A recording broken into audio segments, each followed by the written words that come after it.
And good morning and welcome to the Saturday edition of Breakfast Extra, the show I like to refer to as the soul session of news television, where we look back with clarity first and then forward with purpose. Firstly, let me take you guys back to a time when secondary schools in Nigeria wasn't just about passing exams. It was, well, a national project. Now, in the aftermath of Nigeria's brutal civil war, the country stood at a fragile crossroad. The wounds of ethnic conflict ran deep, and the challenge before the federal government was clear: how to prevent future divisions, how to heal old scars, and most importantly, how to build a true sense of Nigerian identity. So, in 1973, the federal government launched a bold initiative, the Federal Unity Schools, or Unity College. It was better known as Unity Schools. A simple but very ambitious concept where children were selected from all states in Nigeria and the FCT, and they were admitted into federal secondary schools, often far away from their home states, to live, learn, and also grow together. Now, this was nation building through a boarding school system. Unity schools were designed to reflect Nigeria itself, ethnically diverse, socially integrated, and ideologically united. Yoruba girls from Ibadan would bunk with Kanuri girls from Maiduguri. Igbo boys from Anambra would share classrooms with Fulani classmates from Sokoto. The aim was clear: to build relationships before prejudices could once again take root. Now, those schools were not cheap imitations, no. They were elite, well-funded, well-equipped, and guided by a federal standard that at the time rivaled private secondary schools education and even those ones now. And what made Unity schools powerful was the shared experience. You learned mathematics and literature, yes, but you also learned how to speak other languages. You discovered new foods, and you learned tolerance, not from textbooks, but from daily living and sometimes also fighting. I mean, Unity schools made tribalism uncool, churning out patriots. It was a system with soul. Now, one of those schools found its home in Shagamu, Ogun State, the Federal Government Girls College Shagamu. Its mission was bold: to train girls who'd lead and pass on to the next generation. The school anthem itself said it: pass on the torch, brightly gleaming. Now, I want you to remember that. And then imagine this: a campus of over 2,000 boarders, proper infrastructure, and teachers, and also house mistresses who guided you day in and day out. In those halls came leaders, women who Nigerians will forever be proud of, women who passed on the torch, still brightly gleaming, forming alumni and giving back to FGGC Shagamu, giving back to Nigeria. However, in the back corners of this monochrome narration was a little girl named Kemi Badenoch. Now let me tell you about Funto. See, Funto was born in Wimbledon in January 1980. She, however, spent much of her childhood in Nigeria, in Surulere, in Lagos, here. Her father, Dr. Kemi Badenoch, was a general practitioner and Yoruba rights advocate. Her mother, Professor Feyi Badenoch, was a university lecturer at Unilag.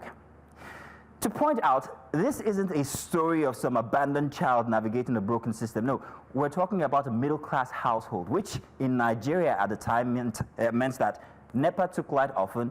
You fetched water from the compound borehole, and yes, sometimes you trekked all 4 kilometers back from school with the house help. It was growing up in the 80s, and we understood that.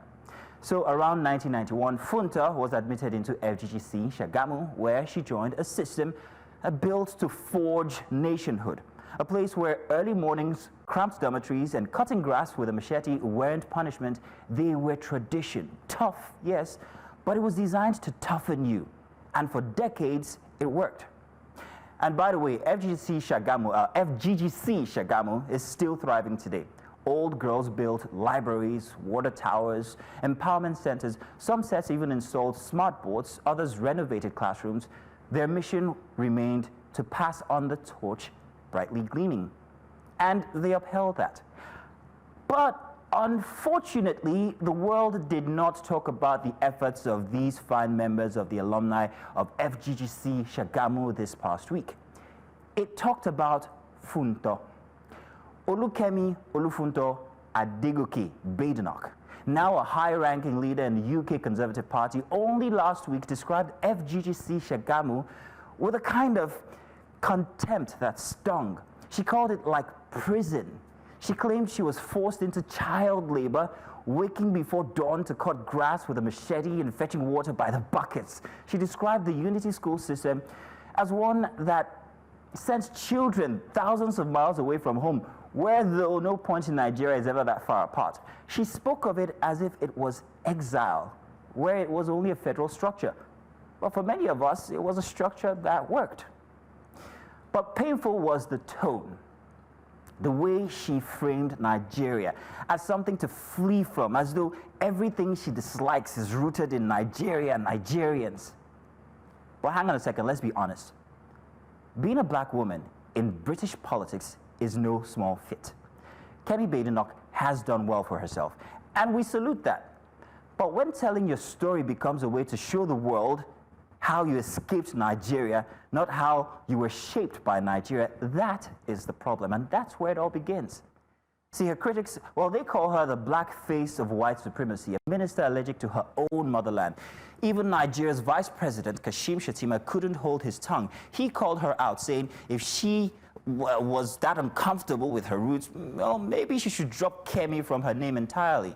He pointed to Rishi Sunak, the UK Prime Minister of Indian descent, who never once spoke ill of India, never spat on the land of his ancestors, no matter how British he had become.